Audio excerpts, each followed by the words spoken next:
जब दो लोगों के बीच में सेक्सुअल रिलेशन होते हैं तो इस दौरान सबसे ज्यादा एचआईवी के वायरस ट्रांसप्लांट होते हैं, एक दूसरे में चले जाते हैं। मतलब जो टेक्नोलॉजीज आते हैं सब लिक्विड्स या फिर कॉन्डम्स वगैरह, इस सब का कोई यूज अमेरिका में लोग नहीं करते हैं।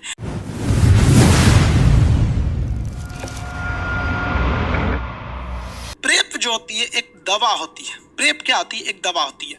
तो देखिए अमेरिका वगैरह में ना एचआईवी बहुत ज्यादा मात्रा में, बहुत ही ज्यादा मात्रा में।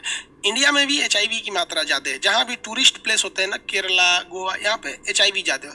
एचआईवी के फैलने का सबसे बड़ा जो कारण है, कई कारण होता है। एचआईवी सबसे दो चीजों से कांटेक्ट में आता है। पहला आपका ब्लड। अगर किसी एचआईवी मरीज है, एचआईवी फैलने के लिए याद रखिएगा सबसे जरूरी है कि एक किसी ना किसी को एचआईवी होना चाहिए, अदरवाइज में एचआईवी नहीं फैलेगा। ऐसा नहीं है कि हमारा ब्लड किसी दूसरे में चढ़ गया या उसका किसी और में चढ़ गया तो मतलब इफेक्टेड हो गया, तो ऐसा नहीं। कम से कम एक व्यक्ति को एचआईवी होना चाहिए, अदरवाइज में एचआईवी नहीं फैलेगा। ब्लड के कांटेक्ट में, तो ब्लड के कांटेक्ट में आजकल सब सावधान रहते हैं। सब कोई भी सैलून में जाता है, बाल कटवाने कराते हैं तो रेजर बदलवा लेता है। क्यों? क्योंकि मान लीजिए कोई मरीज बैठा होगा, उसे एचआईवी नहीं है, मान लीजिए उसे एचआईवी नहीं, उसका कट गया और उसी रेजर से मेरा कट गया, तो बहुत बड़ी बीमारी नहीं होने वाली, थोड़ा सा वहां पे घाव हो जाएगा, इससे ज्यादा नहीं। लेकिन जिस कोई एचआईवी वाला बैठा है और उसका कट गया, तो उसके ब्लड में तो डब्ल्यूबीसी था ही, और डब्ल्यूबीसी में क्या मिल चुका है आपका हीम, उसमें एचआईवी मिल चुका है, और उस ब्लड से हमको कट जाएगा तब हमें होगा। ऐसा नहीं है कि किसी के ब्लड से संपर्क में आ जाने से एचआईवी हो जाता है, ऐसा नहीं है। कम से कम एक एचआईवी का होना जरूरी है, तभी वो आगे में एचआईवी दे सकता है। जैसे मान लीजिए किसी को कोरोना ही नहीं है, हम उसको ऐसे अपना ऐसे भाव दे दिए तो उसको कोरोना थोड़ी होगा, या वो हमको दे दे हम उसको दे दे, नहीं होगा भाव।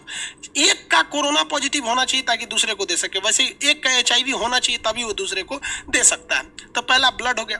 दूसरा होता है सेक्सुअल डिस्चार्ज के समय। जब दो लोगों के बीच में सेक्सुअल रिलेशन होते हैं, शारीरिक संबंध बनाते हैं, तो अगर वो असुरक्षित है तो फिर उसमें क्या होगा कि जो सेक्सुअल डिस्चार्ज होते हैं, जो हार्मोन्स निकलते हैं सब, जैसे मेल में से निकलता है स्पर्म और फीमेल से निकलेगा आपका ओवम वगैरह, तो इस दौरान सबसे ज्यादा एचआईवी के वायरस ट्रांसप्लांट होते हैं, एक दूसरे में चले जाते हैं।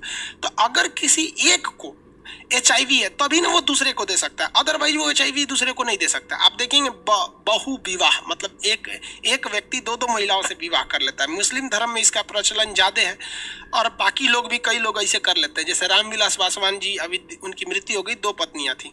मुलायम सिंह यादव 2 पत्नियां थी। इस्लाम धर्म में तो आज भी बहुत ज्यादा इसका प्रचलन थोड़ा ज्यादा है अन्य की तुलना में, तो उनको एचआईवी थोड़ी हो जाता है। क्योंकि किसी से शारीरिक संबंध बना लेने से कभी भी एचआईवी नहीं होता है। एचआईवी होता कब है कि जब आप कभी भी असुरक्षित शारीरिक संबंध बनाते हैं ऐसे व्यक्ति से जिसे एचआईवी है, तो जाके आपको एचआईवी हो सकता है, अदरवाइज में नहीं होगा। ये एक ब्लड के टर्म उसमें और दूसरा होता है ना कि एक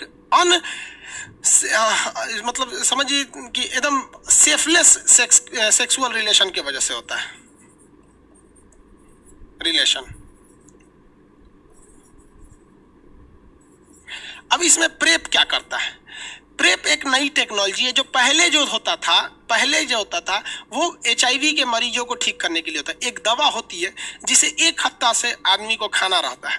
वो 1 हफ्ता तक वो दवा को अगर आदमी खा लेता है तो वो प्रेप नामक जो दवा होती है जो मरीज को दिया जाता है, वो दवा क्या करती है कि इंसान का जो टी सेल होता है, देखिए टी सेल, इसको इसके बाहर एक लेयर बना देती है, एक कवर बना देती है, जिससे कि टी सेल जो होता है 1 महीना तक सुरक्षित रहता है।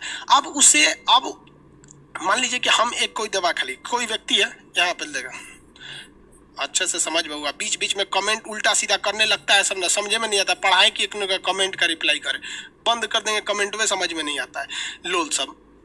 यहाँ देखिए, ये कोई व्यक्ति है और इधर कोई दूसरा है, ये गर्ल है और ये बॉय है, ठीक है। इनमें से किसी एक को एचआईवी है, किसी एक को एचआईवी है। अब किसी को भी हो सकता है, या गर्ल को हो सकता है या बॉय को हो सकता है। अगर ये दोनों रिलेशनशिप बनाते हैं तो पक्का है कि एक दूसरे को संक्रमित कर देंगे। लेकिन अगर दोनों ही व्यक्ति, ये और ये दोनों ही व्यक्ति अगर प्रेप दवा खाने लगा। प्रेप एगो दवाई नहीं होता है, दवाओं का एक कॉम्बिनेशन होता है जिसे प्रेप कहा जाता है। क्या कहा जाता है? प्रेप कहा जाता है। तो खाने देंगे तो जिसके ऊपर HIV है वो आगे फ्लो नहीं कर पाएगा, और जो महिला है अगर वो भी प्रेप खाती है तो उस प्रेप दवा क्या करेगा, उसके WBC में एंट्री करेगा। लिम्फोसाइट में जो T सेल है इसके चारों ओर एक कवर बना देता है। ये कवर बना देने से उसे HIV ट्रांसफर नहीं होता है। तो इसके लिए अब उसे कोई सेफ्टी लेने की जरूरत नहीं है। अब आप पढ़े लिखे लोग हैं, लोग इतना बच्चा तो है नहीं, बहुत सारी चीजें आते हैं, सब आपको भी पता है इतना पे, और आप इतना तो है नहीं कि जो पता नहीं है आप लोग को। तो इसके लिए सुरक्षा, अमेरिका वगैरह में आज भी बहुत से लोग मतलब सेफ रिलेशनशिप नहीं बनाते हैं। मतलब जो टेक्नोलॉजीज आते हैं सब लिक्विड्स या फिर कॉन्डम्स वगैरह, इस सब का कोई यूज अमेरिका में लोग नहीं करते हैं। उन लोग प्रेप का यूज करते हैं, वो दवा खा लेते हैं। यहाँ पे समझ में आ गया कि नहीं आ गया यहाँ पे?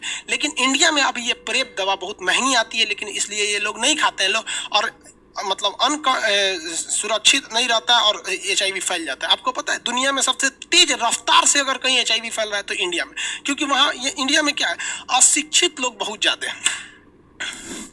यहाँ पर अशिक्षित लोगों की कोई कमी नहीं है। तो आप समझ में आ गया आपको WBC का काम क्या होता है। WBC मुख्य रूप से क्या प्रभावित होता है आपका? T सेल प्रभावित होता है, लिम्फोसाइट।